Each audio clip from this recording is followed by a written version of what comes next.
Wall Street's most likeable postman. Ah! Ow!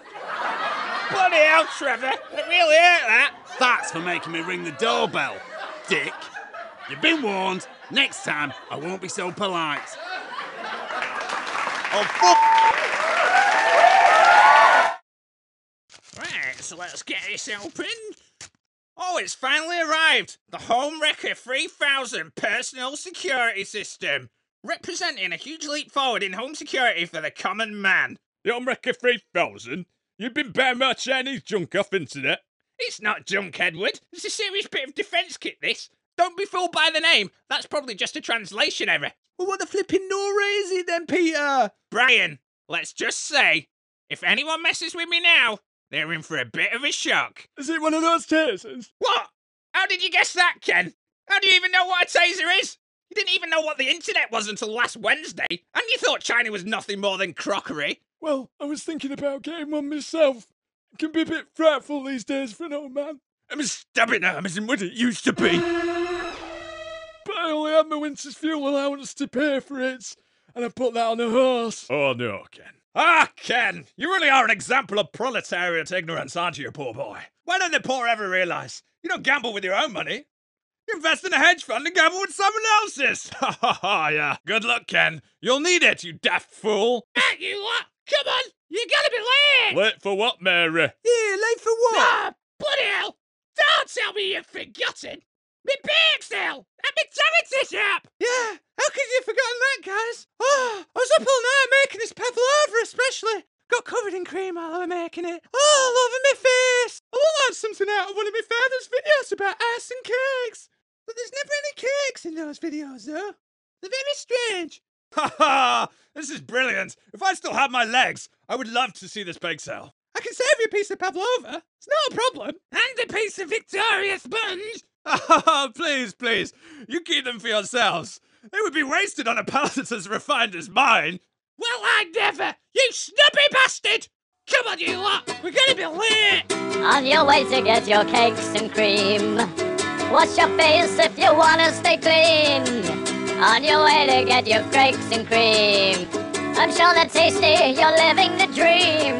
Cakes and cream. Oh yeah. Cakes and cream. Oh yeah. Cakes and cream. Oh yeah. Cakes and cream. Oh yeah, yeah. Cakes and cream. Oh yeah. Cakes and cream. Oh yeah. Cakes and cream. Oh yeah. Cakes and cream. Cakes and cream.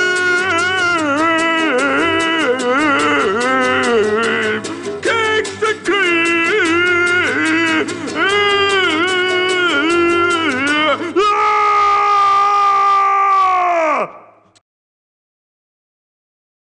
What the f was that?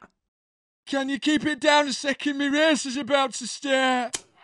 And welcome to the 2:15 two-horse race today at Atri between Slippery Dick and Boobs McGee. Go on, Boobs! And they're off. Boobs McGee taking an early lead. Slippery Dick trying his best to take it from behind, but Boobs McGee resisting the advance. Go on, Boobs! Boobs McGee looking to create a rather large length for Slippery Dick to contend Go on, with. Boobs! Slippery Dick working hard though to keep up. Hard and fast, but Boobs! Boobs maintaining her position on top. Still Yes. fighting off Slippery Dick's advance from behind as we approach this gripping climax. Go on, Boobs! Boobs McGee really bouncing out there. Boobs! Ran exceptionally well. Boobs, Boobs, Go, Boobs! Boobs. Oh no, disaster! Boobs McGee appearing to cramp up. And Slippery Dick comes up the rear to take victory. Boobs! Oh no! I put on my winter's fuel allowance on Boobs.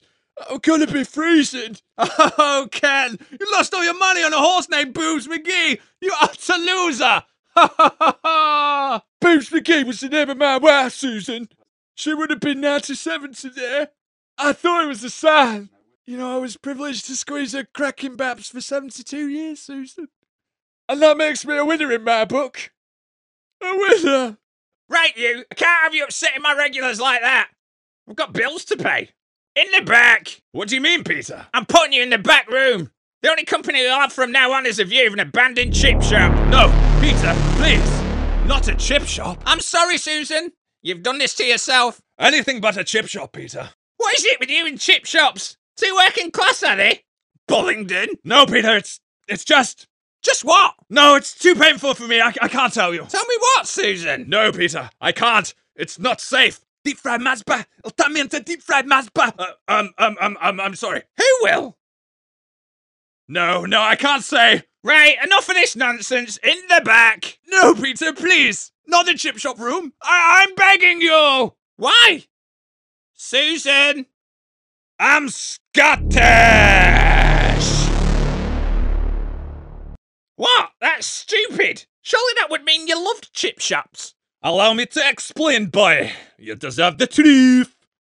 You see, Peter, when I was younger, I was from the McSparnan clan, one of the most powerful clans in all of bonny wee Scotland. But I fell in love with a wee lassie from one of our rival clans, the McHaggis.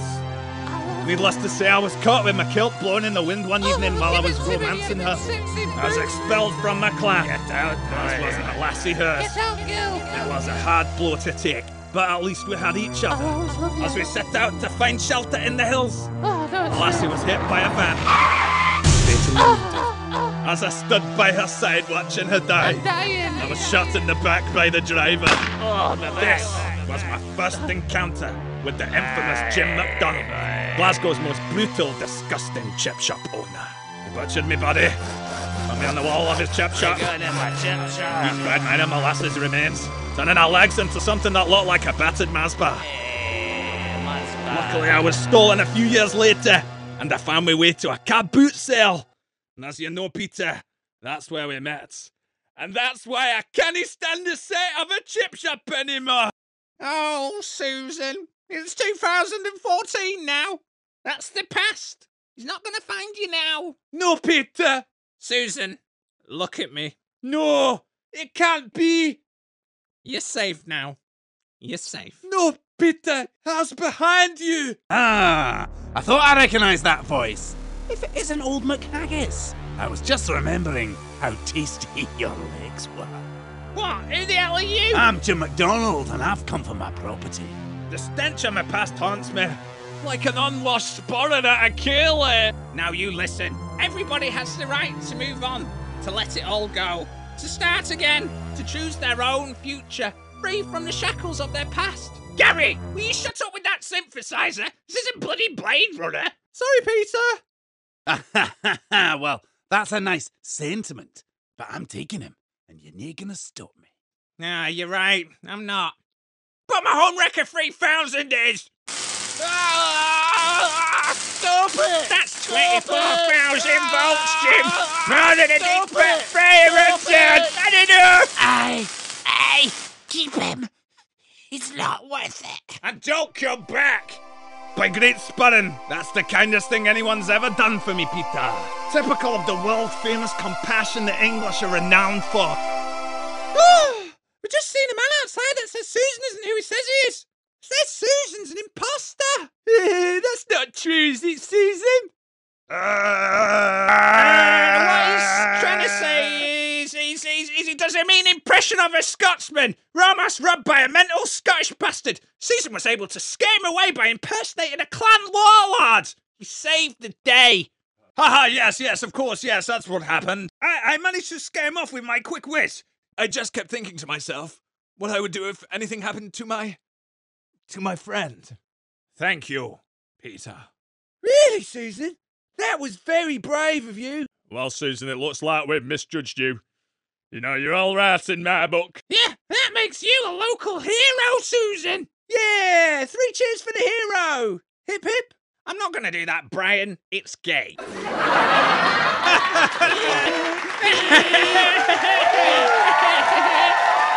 everybody. Peter's Place was filmed before a live studio audience.